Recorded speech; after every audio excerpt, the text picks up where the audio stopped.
नमस्कार सबैजनालाई। लोकसेवा आयोगले सङ्गठित संस्थानको अप्राविधिक सहायक प्रथम श्रेणी र सहायक द्वितीय श्रेणीको लागि चाहिँ पूर्व योग्यता परीक्षाको विज्ञापन खुलाइसकेको छ। प्रकाशन मिति 2083 साल 4 महिना 6 गते रहेको छ। यो परीक्षा चाहिँ हजुरहरूले पास गरिसकेपछि मात्रै सङ्गठित संस्थाहरूमा खुलेको अप्राविधिक तर्फको विज्ञापनहरूमा हजुरहरूले फारम भर्न पाउनुहुनेछ। यो चाहिँ वर्षमा 2 चोटि खुल्ने भनेर भनिएको छ।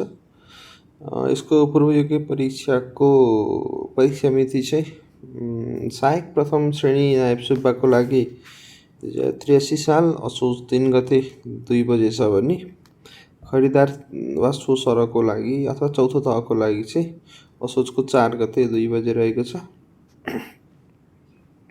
न्यूनतम योग्यता सहायक प्रथम श्रेणीको लागि चाहिँ +2 पास हुनुपर्छ भने सहायक चौथो श्रेणीको लागि चाहिँ एसई वा सो सर पास भएको हुनुपर्छ। त्यसपछि परीक्षा केन्द्र चाहिँ लोकसेवा आयोगको मातहतका कार्यालय इलाम, धनकुटा, खोटाङ, जलेश्वर, हेटौडा, पोखरा, बागलुङ, बुटवल, दाङ, सुर्खेत, जुम्ला, दिपायल र महेन्द्रनगर हुनेछ। दरखास्त दस्तुर 5औं तहको लागि 300 रुपियाँ, चौथोको लागि 200 रुपियाँ। दरखास्त दिने अन्तिम मिति चाहिँ 2083 साल 4 महिना 26 गते। दोब्बर दस्तुर 83 साल 5 महिना 2 गतेसम्म छ। उमेरको हद चाहिँ 18 वर्ष पुरा भई 35 वर्ष ननागेको हुनुपर्छ र महिला तथा अपाङ्ग उम्मेदवारको हकमा 40 वर्ष ननागेको।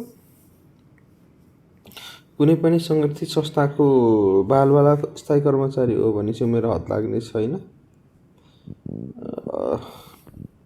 दरखास्त दस्तुर बुझाउने विधि चाहिँ अनलाइन मार्फत र मास्टर आइडी र कारोबार सङ्केत नम्बर उल्लेख भएको ब्याङ्क भोचर त हाल्न पर्ने भनेर लेखिएको छ। हजुरहरूले लोकसेवा आयोगको आइडी बनाएर त्यसमा सबै अपलोड आफूलाई चाहिने डकुमेन्ट अपलोड गरेपछि अनलाइन पेमेन्ट गर्न मिल्छ।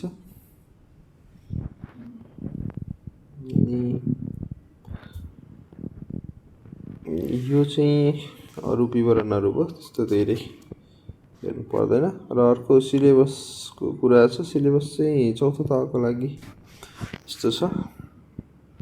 सामान्य ज्ञान, व्यवस्थापन, गणित र सेवा सम्बन्धी भन्ने कुराहरू छ।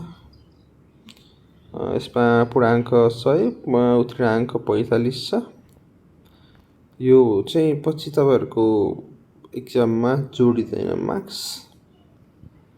अनि मल्टिपल चोइस क्वेसन भएको भएर चाहिँ रङ एन्सरको लागि चाहिँ 20% डिडक्ट गरिन्छ भने, उत्तर दिएन भने चाहिँ अङ्क कट्टा गरिँदैन। क्यालकुलेटर चलाउन पाइँदैन। क्वेसन पेपर इङ्ग्लिस वा नेपाली वा दुइटैमा हुन्छ। त्यसपछि यो चाहिँ 1 वर्षको लागि भ्यालिड हुन्छ। अनि प्रश्न सोधिएको प्रश्न सङ्ख्या, अङ्क र अङ्कभार यथासम्भव सम्बन्धित पत्र विषयमा तोके अनुसार हुन्छ भनेर भनेको छ। अनि 7 नम्बरमा पूर्व योग्यता परीक्षा प्रि क्वालिफाइड इक्जामबाट छनौट भएका उम्मेदवारलाई मात्र सङ्गठित संस्थाका पदपूर्तिका लागि आयोगबाट लिइने मूल परीक्षामा सम्मिलित गरिन्छ। पूर्व योग्यता परीक्षामा उत्तीर्ण हुने उम्मेदवारलाई 1 वर्षका लागि प्रमाणपत्र प्रदान गरिन्छ भनेको छ। अब यसको सिलेबस हेरौँ। भूगोल, वातावरण र जनसङ्ख्याबाट 10 मार्क्सको। भूगोलमा विश्व भूगोल छ। विश्व भूगोलमा महादेश, महासागर, अक्षांश, देशान्तर, पर्वत श्रृङ्खला, नदी र ताल सम्बन्धी सामान्य ज्ञान चाहियो। नेपालको भूगोलमा भूगोलको अवस्था, धरातलीय विशेषता, भौगोलिक स्वरूप, प्राकृतिक स्रोत साधन र हावापानी र जीवनस्तर छ। पर्यावरण, जैविक विविधता, दिगो विकास, जलवायु परिवर्तन, वातावरण व्यवस्थापन, जनसङ्ख्या, सहरीकरण, बसोबास सम्बन्धी ज्ञानबाट 10 मार्क्सको क्वेसन सोध्ने भयो। अर्को इतिहास र संस्कृति छ। इतिहास र संस्कृति विश्व र नेपालको विश्व इतिहासको सामान्य जानकारी भनेको छ। अब यसमा समसामयिक पनि सोध्न सक्छ र यो इतिहासको घटनाहरू यो म्याग्ना कार्टादेखि लिएर वर्ल्ड वारको कुराहरूसम्म नि सोध्न सक्छ। अर्को छ नेपालको इतिहास। नेपालको इतिहासमा चाहिँ किराँतकालदेखि आधुनिक इतिहाससम्मको कुराहरू सोच्नु पर्यो। अनि सामाजिक एवं सांस्कृतिक अवस्था सम्बन्धी जानकारी पनि भनेको छ।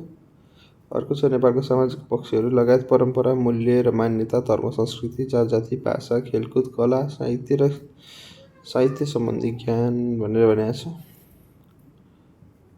योबाट 10 मार्क्स छ। अर्को छ आर्थिक पक्ष र विकास। नेपाली इकोनोमिक्सको सब्जेक्टबाट छ। आर्थिक वृद्धि, कुल गृहस्थ उत्पादन, राष्ट्रिय आय, प्रति व्यक्ति आय, चालु खाता, भुक्तानी सन्तुलन, ब्यालेन्स अफ पेमेन्टको कुरा, शुद्धान्तर स्थिति, विप्रेषण, वैदेशिक लगानी र वैदेशिक सहायताको कुरा छ। यसको चाहिँ इतिहास पनि पढ्नु पर्यो र अहिलेको हालको अवस्था पनि पढ्नुपर्ने हुन्छ। अर्को छ कृषि, उद्योग, व्यापार, पर्यटन, यातायात, सञ्चार, शिक्षा, स्वास्थ्य, ऊर्जा, पूर्वाधार विकासको विद्यमान अवस्था सम्बन्धी सामान्य जानकारी। यो चाहिँ आर्थिक सर्वेक्षणको डाटा पढ्नु भने हो तपाईँहरूलाई। नेपालमा योजनाबद्ध विकासको सुरुवात र चालु आवधिक योजनाको दीर्घकालीन सोच, लक्ष्य, उद्देश्य र रणनीतिहरू। अहिलेसम्म कतिवटा योजना भयो? 16औं योजनासम्म पुगेको छ। यसलाई चाहिँ कतिवटा भयो, कुन विशेषता थियो भन्ने कुराहरू पढ्नुपर्छ। विशेष गरी 16 योजनालाई चाहिँ हजुरहरूले टार्गेट गरेर पढ्यो भने राम्रो हुन्छ। अर्को छ शासन पद्धति र संविधान भन्ने छ। यसबाट 10 मार्क्सको छ। कानुन भनेको के हो, त्यसको महत्त्व के हो, त्यसको कानुनका स्रोतहरू के हुन् भन्ने कुरा छ। त्यसपछि अर्को संवैधानिक विकास छ। हाम्रो नेपालको संवैधानिक विकास क्रम के छ, विश्व इतिहासमा के छ, त्यसलाई पनि हल्का हेर्नु होला। अर्को नेपालको संविधान भाग 1 देखि भाग 5 र अनुसूचीहरूसम्म 35वटा भागमा 1 देखि 5 सम्म मात्रै पढ्नु र अनुसूची 9वटा छ। त्यो 9वटा अनुसूची पढ्नु भनेको छ। अर्को नेपालको शासन पद्धतिमा सङ्घ, प्रदेश र स्थानीय तहको सरकार भनेको छ। लोकतन्त्र, मानव अधिकार, आवधिक निर्वाचन र बालिग मताधिकारको कुराहरू छ। अर्को टपिक छ 10 मार्क्सको अन्तर्राष्ट्रिय सम्बन्ध, अन्तर्राष्ट्रिय सङ्घ संस्था। अब नेपाललाई आर्थिक सहयोग धेरै गर्ने मुलुकहरूको बारेमा पढ्नु भनेको छ। अथवा प्राविधिक सहयोग जस्तै भारत, चीन, बेलायत, अमेरिका, रुस, फ्रान्स, जापान र अन्य सार्क मुलुकसँग नेपालको सम्बन्ध कस्तो छ। अर्को संयुक्त राष्ट्रसँग युएनओ भयो, त्यसको बारेमा पढ्नु पर्यो। SAARC, ASEAN, BIMSTEC, EU, world bank, IMF, अनि ADB, AIIB, साप्टा, यिनीहरूको बारेमा पनि पढ्नुपर्छ।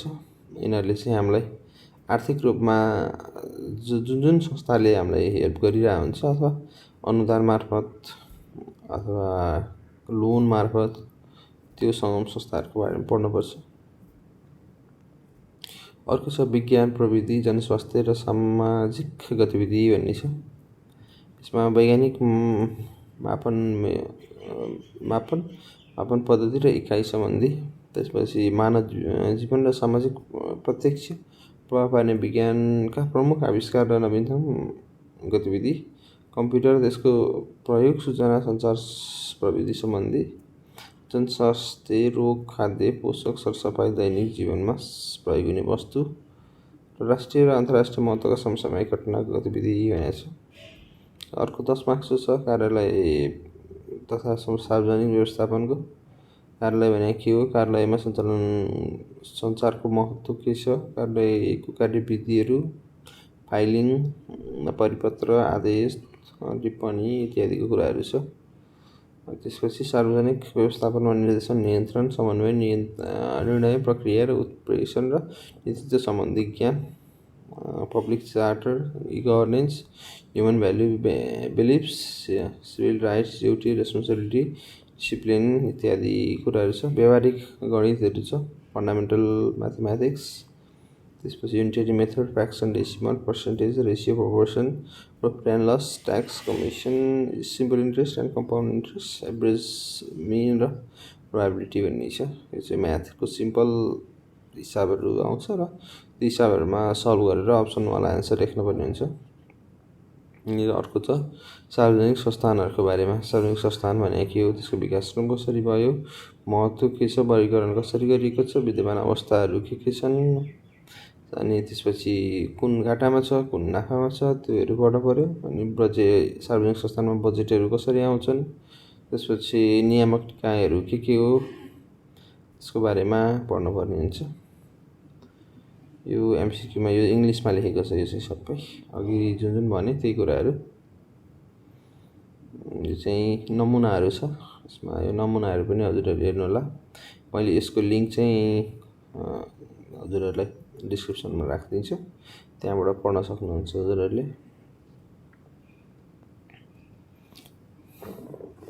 पाँचौँ तहको लागि पनि सिलेबस छ। पाँचौँको लागि पनि लगभग सेम खाले सिलेबस नै दिएको छ। भूगोल, त्यसपछि इतिहास र सांस्कृतिक र सामाजिक व्यवस्थाहरू, नेपालको आर्थिक विकासहरू, संविधान र शासन व्यवस्था। त्यसपछि यसमा अलिकति थोरै बढी हालेको छ, तर हुबहु उस्तै छ। तपाईँहरूले 4 र 5मा 5 पढ्नुभयो भने 4लाई पढ्नु पर्दैन, र 6औँ र 7औँको लागि पास गर्नुभयो भने 4 र 5को लागि पास गर्न पर्ने छैन। सिलेबस उस्तै छ, तर यहाँनिर अर्को के थपेको रहेछ भन्दाखेरि भाषा सक्षमता परीक्षण अङ्ग्रेजी र नेपाली पनि छ, अनि यो चाहिँ थपिएको रहेछ। अरू चाहिँ बाँकी सबै सेम नै छ। यसमा चाहिँ इङ्ग्लिस ग्रामरको vocabulary, noun, pronoun, adjectives, verbs, adverbs, preposition, conjunction, interjections, structure, clause, tense, voice, subject, verbs, agreement, भोकाबुलरीमा वर्ड मिनिङ, सिनोनिम, एनोनिम, डेरिभेटिभ्स छ। अर्कोमा शुद्ध लेखनमा वर्ण विन्यास, पद सङ्गति, पद वर्ग, धातु, क्रिया, काल र पक्ष, कारक, विभक्ति, वाक्य संरचना, शब्द निर्माण, पर्यायवाची, विपरीतार्थी शब्द, उखान टुक्काहरूको छ। भाषा सक्षमता परीक्षण अङ्ग्रेजी र नेपालीको प्रश्नहरू प्राकृतिक र स्तर 10औँ कक्षासम्म शिक्षित कुनै पनि उम्मेदवारले कुनै विशेष अध्ययन बिना नै उत्तर दिन सक्ने किसिमका हुनेछ भनेर लेखिएको छ। हजुरहरूले 10 क्लाससम्म पढेको सब्जेक्टहरूबाटै सोध्ने भनेर लेखिएको छ है त। यसमा त्यस्तो केही पनि छैन। हजुरहरूलाई अरू थप केही जानकारी चाहिएमा कमेन्ट गर्नुहोला, र म हजुरहरूलाई थप जानकारी पनि दिने प्रयास गर्नेछु। हस्, थ्याङ्क यू।